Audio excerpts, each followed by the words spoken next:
All right, buckle up because we're diving deep into the life and times of Elvis Presley. Yeah, you know him, the king, but there's so much more to his story than just the hits and the glitz. Absolutely. We're going way beyond the surface here, talking about the man behind the music, the good and the bad. We're really trying to understand what shaped him, from his childhood to becoming an icon. Exactly. So, how does a kid from poverty in Mississippi become Elvis Presley, this global phenomenon? Well, you have to start with his childhood. Elvis was born in 1935 in Tupelo, Mississippi, right in the middle of the Depression. Times were tough. I mean, his family really struggled, just like so many others back then. And to make matters worse, his twin brother Jesse died at birth. That must have been incredibly difficult for his parents, especially his mother, Gladys. It really forged a powerful bond between Elvis and his mother. She was everything to him, his rock, his confidant.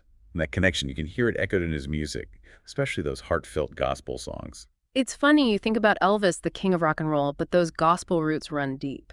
Oh, absolutely. He always said it was his earliest and most profound musical influence. It was a lifeline for him, not just music. Growing up in that Assembly of God church, gospel offered him solace, hope, in the face of hardship. Right. And that raw emotion, that vulnerability, it comes through in everything he sings, no matter the genre. You can really hear it, that's for sure. But then there's this big shift, right? They moved to Memphis in 1948. Talk about a culture shock. Oh, Memphis was like stepping into a whole new world. It was this melting pot of musical styles. Blues, country, rhythm and blues, you name it. Everything was happening there. Wow. But Elvis, with his gospel background and kind of shy demeanor, he was an outsider. He didn't quite fit in. I can almost picture him there, soaking it all in, all those different sounds, but still feeling a bit out of place. It's like that tension, that feeling of being on the outside. Maybe that fueled his creativity. Yeah, it's like that feeling became a part of his image. But it wasn't an act. Right. It was real. It definitely comes through. Speaking of real, let's talk about Sun Studio in 1953.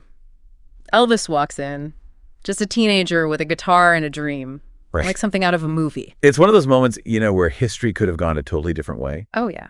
Sam Phillips, the guy who owned the studio, almost didn't record him. Are you serious? Seriously. He was looking for something new, something different, and Elvis walked in. But he almost let him walk right back out. Wow.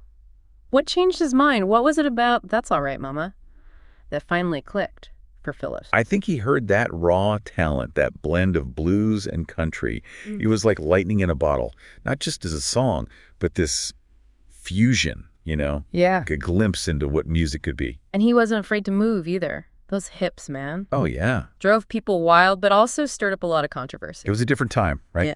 The 1950s, everything was so buttoned up, and here comes Elvis. Yeah. That energy on stage, the way he moved, It was electrifying. And for some, well, they thought it was downright scandalous. I can imagine it was like this symbol of rebellion going against everything that was expected. Exactly. And you can't forget the racial dynamics at play either. This is the time of segregation, and you've got Elvis, this white artist, blending those black musical styles. Absolutely. And he connected with audiences, all audiences. His music was a bridge Yeah. between white and black listeners. Yeah. At a time when that was really, really rare and honestly, kind of dangerous. Yeah, no doubt. And then 1956, what a year for him.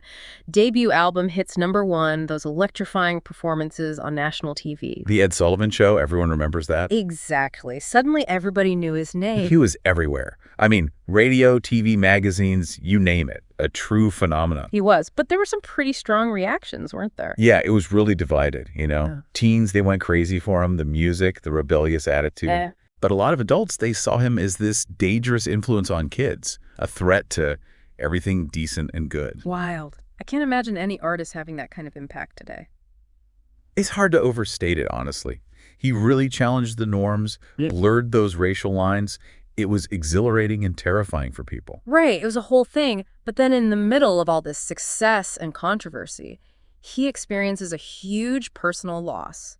His mother, Gladys, passes away in 1958. Devastating. They were so close, and for this to happen while he was serving in the Army, Awful. it's just unimaginable. It really shook him to his core. They had a connection that went way beyond, the usual mother-son thing. She understood him, his dreams, his fears. Yeah. And to lose that, he carried that with him for the rest of his life. It's easy to forget he was drafted at the peak of his fame. He could have gotten out of it easy. Oh, absolutely. But he chose to serve. He did. Which challenges that whole image of him as just this rebellious rock and roll star. It really does. Shows a different side to him. Yeah. So 1960, he's back from the Army. Could have picked up right where he left off, but then Hollywood comes calling. Right. And Elvis, he's always up for something new. He was never one to shy away from a challenge. That's for sure. And that's how we get Elvis, the movie star. He's making these musical comedies, Jailhouse Rock, Blue Hawaii. Huge hits. Massive.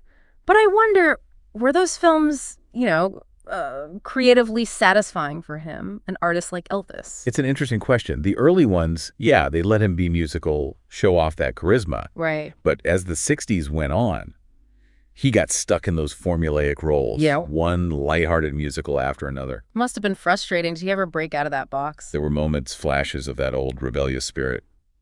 King Creole, for example, he got to be a little more dramatic. Oh, yeah, I remember that one. But it wasn't until 68, that TV special, just called Elvis.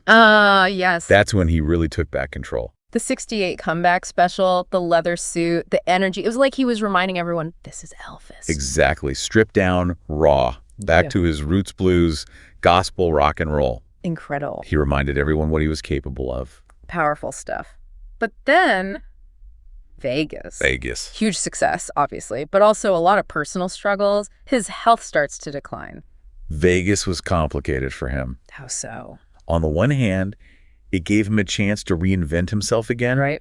Every night on that stage, the showmanship. Those shows became legendary. Absolutely. The costumes, the lights, the fans. It was Elvis at his most extravagant. But that lifestyle, yeah, it takes a toll. Yeah. All those performances, the pressure, unhealthy habits crept in. The pill. Exactly. And his marriage to Priscilla. Right, that fell apart in 73. It all became too much. It's easy to forget, behind all the fame and the persona, Elvis was human, dealing with real demons. He was. And that's important to remember, I think. Absolutely. So, as we wrap up our deep dive on Elvis, what's the one thing you hope people take away from this? That he was more than just an image, more than the hits. Elvis was a true pioneer. He broke down barriers. Absolutely. Musically, culturally. And he did it his way. Always. Yeah. And his music, it still resonates today because it speaks to something universal, What's that? That desire for joy, for connection, for a little bit of rebellion.